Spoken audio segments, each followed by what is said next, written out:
And on that awful day almost 3 years ago, it'll be forever etched into the memories of the Korean people, not to mention the bereaved families of the victims and families of those who are still missing. We'll now take a look back at that day and what it means for the families and the nation.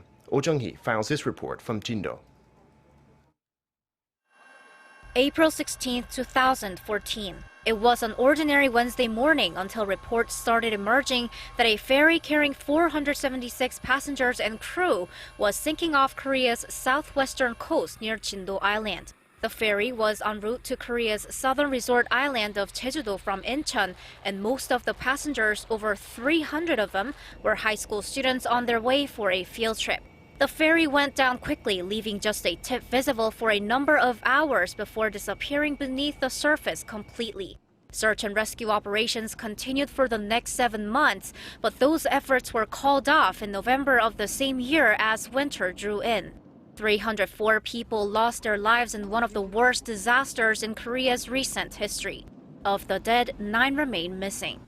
Nearly 3 years have passed since that fateful day, but it remains a painful memory for the entire nation, and especially for the families of the deceased and for those still missing. 근데 바닷물을 한번 이렇게 만져봤는데 나를 만지는 것 같은 느낌. 난 아직까지 언니의 목소리가 들리고 언니의 모습들이 두 눈에 아른거려.